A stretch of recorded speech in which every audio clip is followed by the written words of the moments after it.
بسم الله الرحمن الرحيم والصلاة والسلام على رسول الله. الحقيقة تذكرون بعد نهاية عمليات عاصفة الحزم وبداية عملية إعادة الأمل، ذكرنا أنه سيعقد مؤتمر صحفي متى ما دعت الحاجة لذلك. اليوم أولا نود أن نوضح عدة نقاط قبل أن نذكر الموضوع الأساسي لهذا المؤتمر. ذكرت اليوم بعض وكالات الأنباء تناقلت موضوع الطائرة المروحية من نوع أباتشي التابعة للقوات البرية الملكية السعودية. هذه الطائرة تعرضت لخلل فني ما اضطر الطائرة للهبوط الاضطراري. طبعا الهبوط الاضطراري لم يكن بشكل سليم، نتج عنه إصابة قائد الطائرة بإصابة طفيفة في اليد، وهو الآن ولله الحمد يتلقى العلاج بصحة جيدة، وسلامة مرافقه أو مساعد الطيار الذي كان مع علامة الطائرة. والحادث كان في داخل الأراضي السعودية في منطقة نجران. كما تعلمون أنه مدينة نجران ومدينة جيزان تعرضت خلال اليومين الماضية لاعتداء من قبل ميليشيات الحوثية باستخدام صواريخ الكتيوشا وبعض الراجمات. طبعا هذا الاعتداء تكرر وللأسف على مدار الثلاث أيام الماضية. استهدف مساكن، مزارع، مدارس، مناطق خدمية وأحد المستشفيات. وبالتالي ذكرنا من خلال ما بثه أمس البيان الدفاع المدني نوع الإصابات وأعدادها، ويتضح أن أغلب الإصابات هي بين المواطنين والمقيمين. هذه العملية لم يكن لها هدف عسكري، كانت تستهدف المواطن السعودي وكانت تستهدف المساكن، هدفها القتل لمجرد القتل. ولذلك نود أن نربط هذا الأمر بما تم من قبل قيادة التحالف في الأيام الماضية.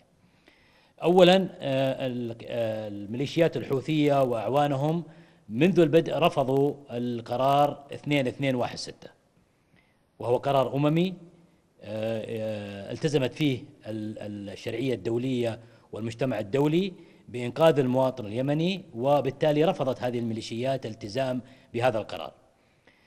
ثم أتت مبادرة خادم الحرمين الشريفين من خلال إنشاء مركز للأعمال الإنسانية وتقديم المملكة لمبلغ 274 مليون دولار للأمم المتحدة لتنفيذ أعمال إغاثية داخل اليمن. وكذلك لم نجد استجابة من الميليشيات الحوثية، بل بالعكس استدامت في أعمالها على الأرض وشددت من عملياتها ضد المواطنين اليمنيين. تلا ذلك بيان وزارة الخارجية السعودية على لسان معالي وزير الخارجية عندما أعلن أن قيادة التحالف تدرس إيجاد هدنة إنسانية لغرض توفير الإغاثة والدعم الإنساني والطبي للمواطن اليمني داخل اليمن.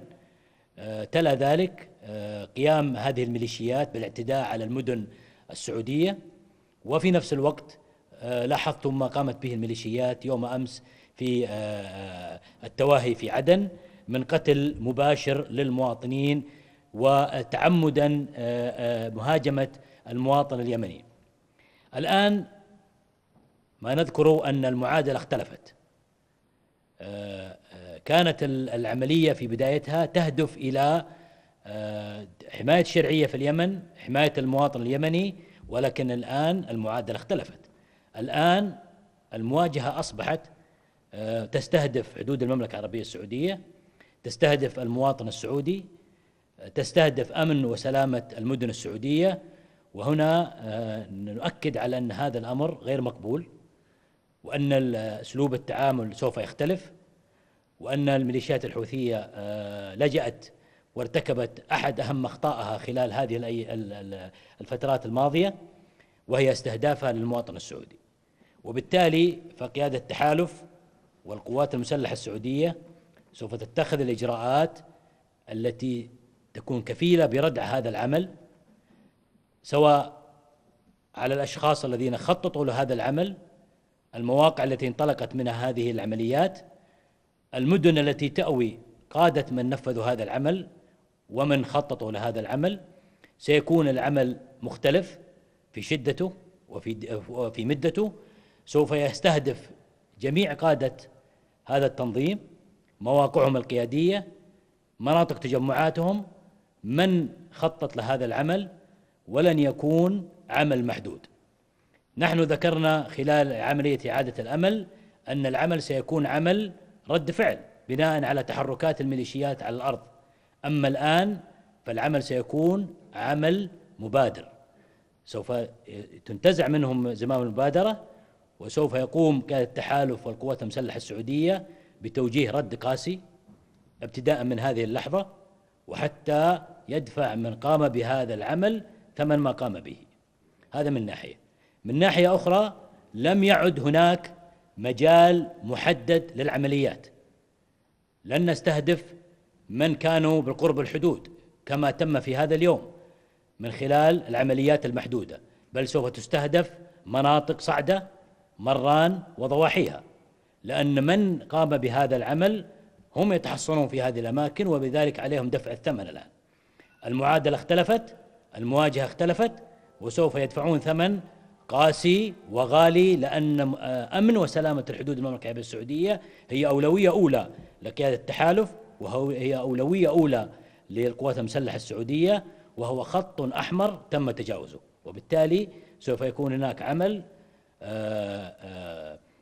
مستقبلي يبدأ من هذه اللحظة وينتهي بانتهاء الأهداف التي تم وضعها من القيادة السياسية، وستقوم القوات المسلحة وقيادة التحالف بتنفيذها على الأرض، والله ولي التوفيق. شكرا لكم.